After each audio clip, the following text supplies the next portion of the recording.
साहित्याचं अचूक प्रमाण, कमी मेहनत आणि बनवायची खूप सोपी पद्धत. विनापाकाचे मौसूद तिळाचे लाडू. हे तिळाचे लाडू पेढ्याप्रमाणे मौसूद बनतात. तोंडात ठेवताच विरघळणारे असे बनतात. तयार होणारे लाडू अर्धा किलो किंवा नगामध्ये म्हटलं तर 12 ते 15 इतके मिडियम साईजचे लाडू तयार होतात. त्यानुसार वजनी मापे आणि वाटी मापे प्रमाण दिलं आहे. लाडू बनवताना तुपाचा वापर केला नाही, त्यामुळे हे लाडू 2 ते 3 महिने आरामात स्टोअर करू शकतो. लाडू बनवण्यासाठी एक मोठ्या जाड तळेची कढई घेतली. ती लो फ्लेमवरती थोडीशी गरम झाल्यानंतर यामध्ये 1 कप इतके न पॉलिश केलेले तीळ घातले आहेत.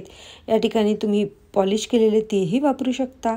तीळ भाजण्यासाठी 2 महत्त्वाच्या गोष्टी म्हणजे शक्यतोवर जाड तळाची कढई घ्यावी किंवा नॉनस्टिक कढई जर घेतली तर लो फ्लेम ठेवावी.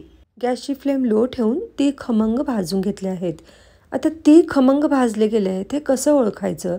तर भाजल्यानंतर तीळ थोडेसे फुलतात किंवा भाजताना तिळांचा चटचट असा आवाज येतो किंवा खमंग असा सुवासही सुटतो.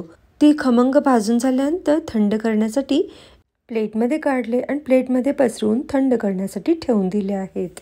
त्याच कढाईमध्ये अर्धा कप इतके शेंगदाणे घातले. शेंगदाण्यांमध्ये काही खराब शेंगदाणे असतील ते काढून टाकले आणि शेंगदाण्यांना लो फ्लेमवरती सतत हलवत खरपूस असं भाजून घेतलं. शेंगदाण्यांच्या वरची जी सालं असतात ती काढून घेतली. लाडूसाठी सर्व जिन्नस मिक्सर जारमध्ये पल्स मोडवरती म्हणजे मिक्सर 10 सेकंदांसाठी चालू करायचा, पुन्हा बंद करायचा, असं करून सर्व जिन्नस वेगवेगळे ग्राइंड करून किंवा दळून घेतले आहेत.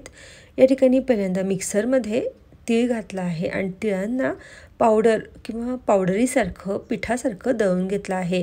या ठिकाणी मिक्सर 10 सेकंदांसाठी चालू करायचा, पुन्हा बंद करायचा, असं करून तिळांना दळलं आहे. जर मिक्सर कंटिन्युअसली सतत चालू ठेवून तीळ दळले तर त्याची पेस्ट होऊ शकते. छान असं पावडर स्वरूपात तिळांना दळून घेतलं आणि हे तीळ एका प्लेटमध्ये काढून ठेवले. शेंगदाण्यांनाही मिक्सरमध्ये पल्स मोडवरती मिक्सर चालू बंद करून फाईन पावडर अशी दळून घेतलं आणि एका मिक्सिंग बाउलमध्ये काढून ठेवलं. मिक्सर खराब होणार नाही अशी सोपी पद्धत. घरातली जी किसणी असती त्या किसणीने या ठिकाणी गूळ किसून घेतला आहे. काही वेळेला असं केलं जातं की गुळाचे तुकडे करून आपण शेंगदाणे किंवा तिळाबरोबर मिक्सरमध्ये ग्राइंड किंवा दळून घेतले जातात, पण ह्या पद्धतीमध्ये मिक्सर खराब होण्याची शक्यता खूप असती. बारीक छान किसलेला गूळ मेजरिंग कपनी 1 कप इतका होईल इतका घेतलेला आहे. सर्व जिन्नस एका मिक्सिंगसाठी एका प्लेटमध्ये काढले किंवा एका मोठ्या बाउलमध्येही काढू शकतो आणि सर्व जिन्नस पीठ मळतो त्याप्रमाणे मिक्स करून घेतले आहेत. स्वादासाठी थोडीशी वेलदोड्याची पावडरही मिक्स करून घेतली आहे आणि पीठ मळतो त्याप्रमाणे मळून घेतलं आहे.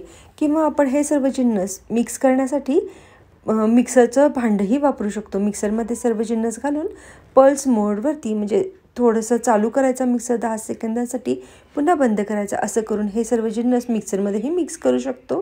या पद्धतीने मिक्सर अजिबात खराब होणार नाही. खूप सोपी आणि अचूक पद्धत. तुपाचा वापर नाही, पाकाचं टेन्शन नाही, शिवाय साहित्याचं अचूक प्रमाण, कमी मेहनत. अर्धा किलोच्या प्रमाणामध्ये विनापाकाचे तिळाचे लाडू जे 2 ते 3 महिने आपण आरामात स्टोअर करू शकू असे पेढ्याप्रमाणे मौसूद बनणारे, तोंडात ठेवताच विरघळणारे, पौष्टिक रुचकर असे तिळाचे लाडू बनवण्याची खूप सोपी पद्धत. या पद्धतीने तिळाचे लाडू एकदा नक्की बनवून पहा. रेसिपी व्हिडिओ कसा वाटला आहे कमेंट्स बॉक्समध्ये लिहून अवश्य कळवा. रेसिपी आवडल्यास रेसिपीज लाईक, शेअर आणि चॅनलला जरूर सबस्क्राईब करा.